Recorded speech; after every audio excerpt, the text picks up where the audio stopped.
Hello everyone, this is doctor same और आज जो है हम प्रोकैरियोट्स चैप्टर स्टार्ट कर रहे हैं। सबसे पहले लेक्चर में जो है मैं पूरी की पूरी चैप्टर की समरी आप लोगों को दूंगा ताकि आप लोग को पता चले कि इस चैप्टर में जो है हम क्या पढ़ेंगे। देखिए जी, प्रोकैरियोट्स में हम सारी की सारी बैक्टीरिया पढ़ते हैं। अच्छा जी, देखिए pro mean before, karyon mean nucleus, यानी कि न्यूक्लियस से पहले, न्यूक्लियस बनने से पहले, न्यूक्लियस इवॉल्व होने से पहले, न्यूक्लियर मेम्ब्रेन बनने से पहले जितनी भी ऑर्गेनिज्म थे उनको हम प्रोकैरियोट्स कहते हैं। प्रोकैरियोट्स मीन मतलब बिफोर कैरियन, बिफोर न्यूक्लियस, यानी अभी जो है ऑर्गेनिज्म में न्यूक्लियस नहीं आया।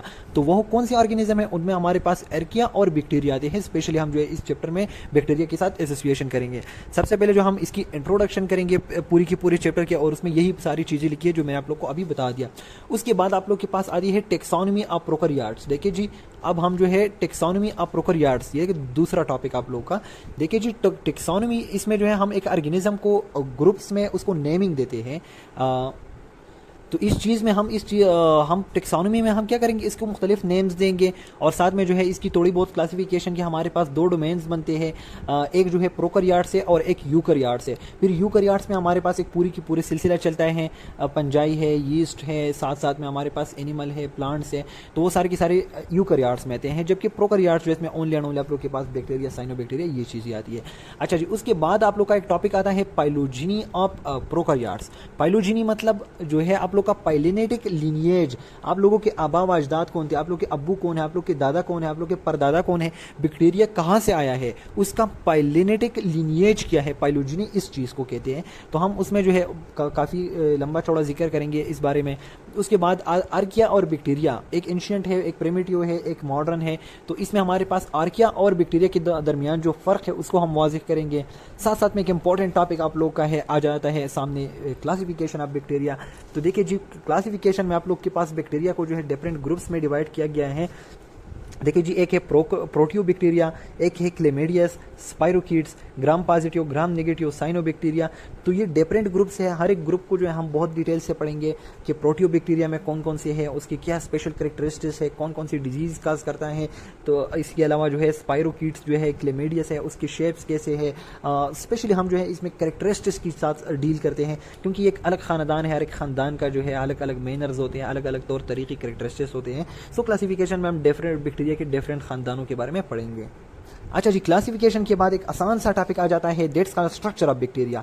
बहुत ही इजी टॉपिक है, बहुत ही इजी टॉपिक है। क्या है कि हमारे पास बैक्टीरिया के अंदर एक कैप्सूल होता है, सिल वॉल होता है, flagella, pili, cell membrane, cytoplasm, ribosome. आप लोग इन चीज़ों से वाकिफ है। अब हम क्या पढ़ेंगे इस टॉपिक के अंदर, स्पेशली हमारा कवर क्या रहेगा कि कैप्सूल जो है क्या एनिमल सेल में प्रेजेंट है, नहीं है, सेल वॉल है, नहीं है, फ्लैजिला जो है प्रेजेंट है, नहीं है। अच्छा जी, अब सेल मेम्ब्रेन की जो कंपोजिशन है, तो क्या बैक्टीरिया की cell wall, cell membrane composition और इंसानों की या फिर यूकैरियोट्स की, उसमें कुछ डिफरेंसेस हैं या नहीं, बिल्कुल सिमिलर है। साइटोप्लाज्म में डिफरेंस है या नहीं है। अच्छा जी, इसके अलावा इसके अंदर मेम्ब्रेन बाउंडेड ऑर्गेनेल्स नहीं होते। आप लोग देख रहे हैं ना, किसी एक्सेप्ट राइबोसोम। अच्छा जी, राइबोसोम है लेकिन वो भी डिफरेंट है, 70S का राइबोसोम है, इस सेडिमेंटेशन रेट।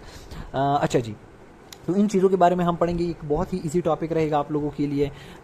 स्पेशली मैं बहुत ही एक नए अंदाज से आप लोग को इंशाल्लाह ये पढ़ाऊंगा।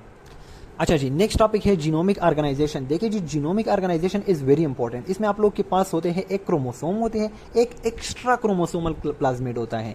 एक्स्ट्रा क्रोमोसोम मतलब क्रोमोसोम के साथ एसोसिएटेड नहीं होता, एक अलग सा डीएनए पड़ा होता है, उसको हम क्या कहते हैं, उसको हम प्लाज्मिड कहते हैं। तो जीनोमिक ऑर्गेनाइजेशन में हम प्लाज्मिड को और क्रोमोसोम जो है बैक्टीरिया के अंदर उस चीज़ को पढ़ेंगे।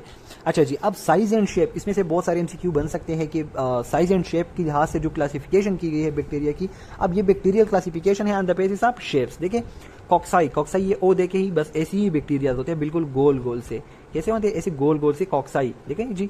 अच्छा जी, अब फिर बेसिलाई है, तो ये आई देखे इस तरह रॉड शेप की जो बैक्टीरिया, उसको हम बेसिलाई कहते हैं।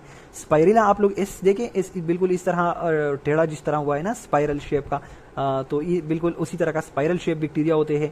ये बिल्कुल बेसिलाई रॉड शेप बैक्टीरिया, और ये जो है बिल्कुल गोल गोल से। अब इसके कौन से एग्जांपल है, यहाँ की एग्जांपल, यहाँ की एग्जांपल, तो एग्जांपल पढ़ेंगे, इसकी कैरेक्टरिस्टिक्स पढ़ेंगे, बहुत ही इंटरेस्टिंग चीज़ है। उसके बाद एक एंडोस्पोर आता है। एंडोस्पोर क्या है? देखिए जी, एंडोस्पोर जो है ना, ये जब बैक्टीरिया जो है उस पर कैटास्ट्रॉफ, आफत और मतलब न्यूट्रिएंट्स खत्म हो जाते हैं ना, तो बैक्टीरिया खुद को क्या कर देता है, खुद को एक स्पोर के अंदर जो है अपनी जेनेटिक मटेरियल को जो है स्टोर कर देता है, और फिर वो स्पोर जो है वो फॉर ईयर्स जो है अगर हालात ठीक नहीं है, माहौल साजगार नहीं है बैक्टीरिया को, तो स्पोर के अंदर बैक्टीरिया जो है आराम से 10, 15, 20 साल तक रह सकती है साइल के अंदर। और फिर वो स्पोर जो है, अगर उन स्पोर्स को वो किसी होस्ट के अंदर जाए, इंसानों के अंदर या किसी और उसको फेवरेबल कंडीशन मिल जाए, तो दोबारा से उस बैक्टीरिया वहां से निकलता है और ऑर्गेनिज्म को इफेक्ट कर देता है। So these are endospore. Endospore क्या एक शील्ड है, जिस तरह मतलब तलवारों की जंग होती है ना, एक शील्ड पहना होता है, उसी तरह बस एक शील्ड आप लोग कंसिडर करें जो कि प्रोटेक्शन के लिए है। अच्छा जी, उसके बाद में mood off nutrition. Mood off nutrition के लिहाज से आप बैक्टीरिया की क्लासिफिकेशन हम पढ़ रहे हैं, तो ऑटोट्रॉप से जो खुद अपना खुराक तैयार कर रहे हैं, और हेटरोट्रॉप है। ऑटोट्रॉप के अंदर वो होती है कि मतलब वो क्लोरोफिल अगर उसके अंदर हो तो फिर वो जो है फोटो ऑटोट्रॉप होते हैं। क्लोरोफिल उसके अंदर हो तो लाइट की रोशनी में अपना खुराक तैयार कर देते हैं, अगर ना हो तो फिर जो वो केमिकल से ले लेता है, उसको कीमो ऑटोट्रॉप कहते हैं।